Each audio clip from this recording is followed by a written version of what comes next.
Do you know the difference between who and whom? A lot of people find it quite difficult to differentiate between the two, causing a lot of confusion. Did you know even native English speakers have a lot of difficulty using who and whom? So don't be alarmed. Let's take a few minutes to go over the uses of them together. And welcome back to Simple English with Alice. Don't forget to like and subscribe to my channel to keep up to date with my latest videos and improve your English knowledge. As you already know, we will be talking about the uses of who and whom, and many mistakes which people tend to make.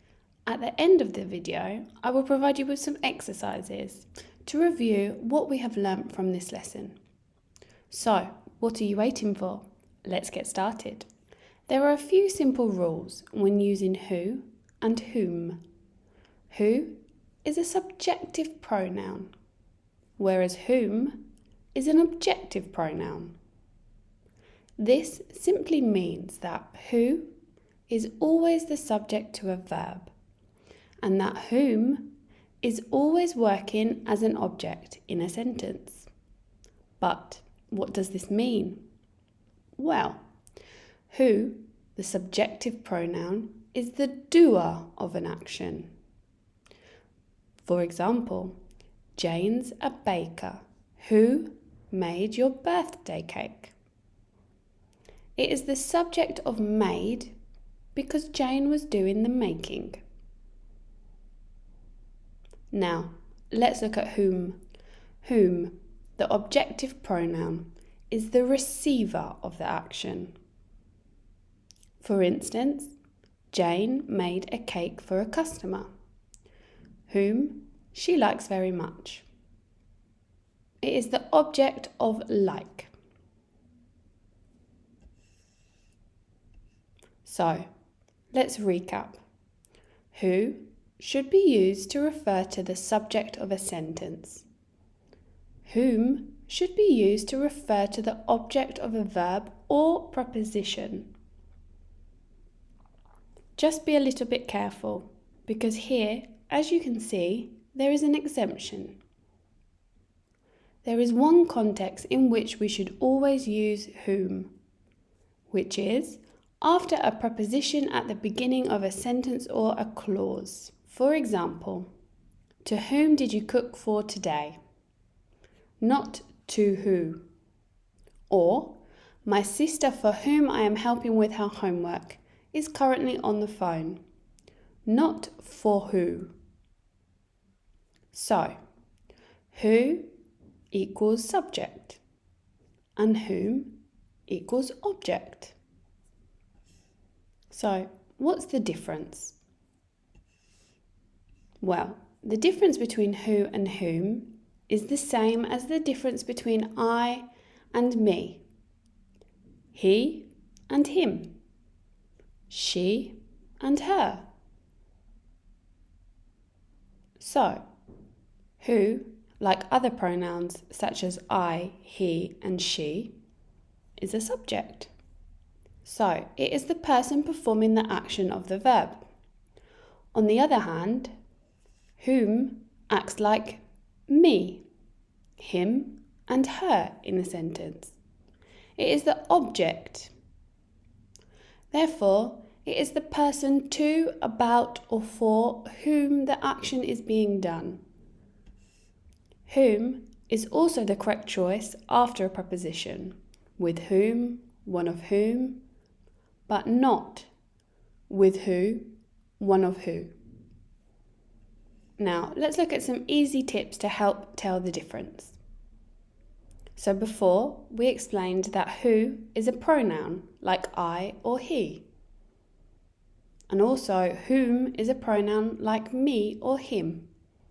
So, sometimes it can help you to rewrite the sentence and replace who or whom with another pronoun, so that you can see the relationships more clearly.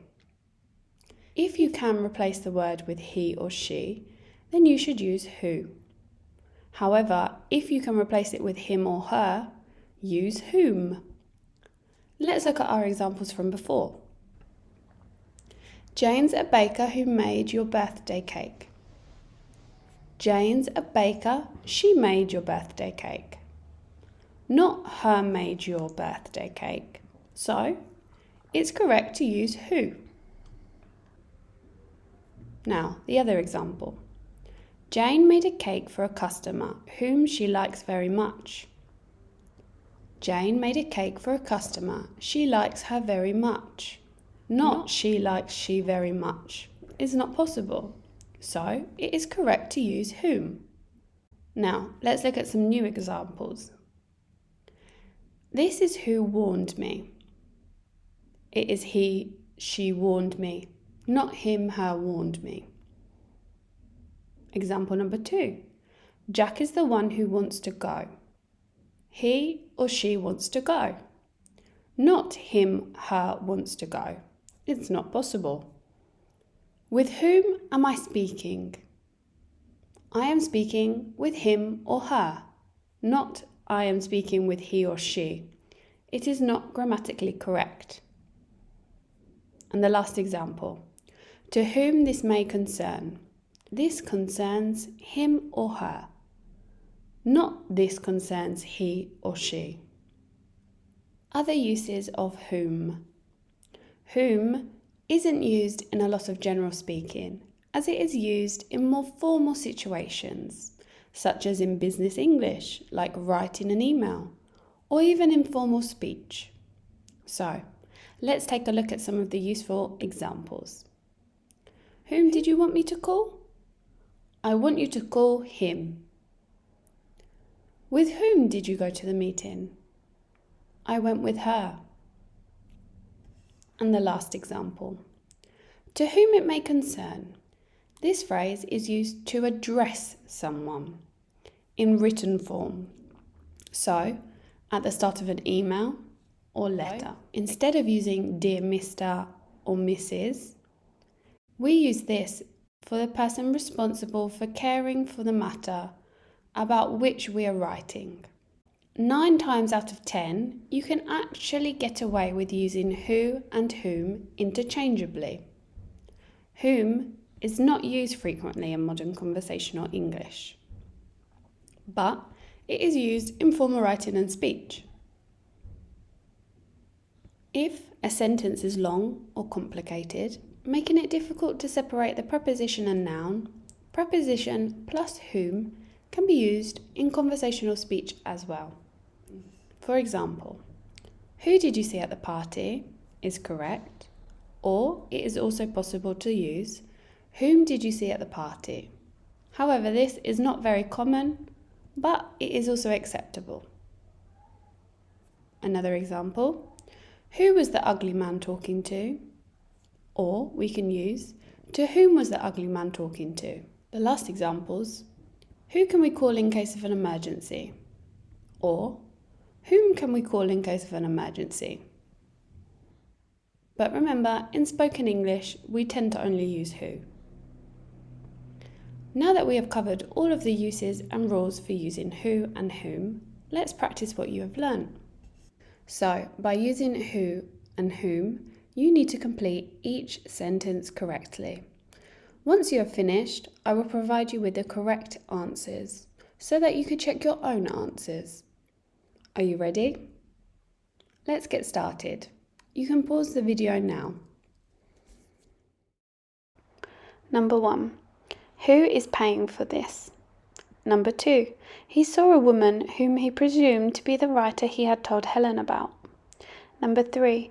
At the school, she met 2 teachers, one of whom she knew. Number 4. Who wants dinner? Number 5. At work, there's a man with whom I would like to meet. Number 6. This is the lady whom I told you about. Number 7. Who is going to the World Cup? Number 8. Ben is the boy with whom I'm in love with. Number 9. Whom did the footballer choose for his team? Number 10. To whom were you talking to just now? How did you do? Don't forget to leave a comment and tell me how many questions you got correct. But remember, it is only natural to make mistakes. And if you do make some mistakes using who or whom, it's not the end of the world. You're only human. But I hope this lesson has helped you to understand the small difference between who and whom, and to go on using them in the correct way. Thank you for taking part in this lesson, and don't forget to give the video a like and to subscribe to my channel, and to follow me on TikTok, where you can find small English lessons and I keep you up to date on any new videos.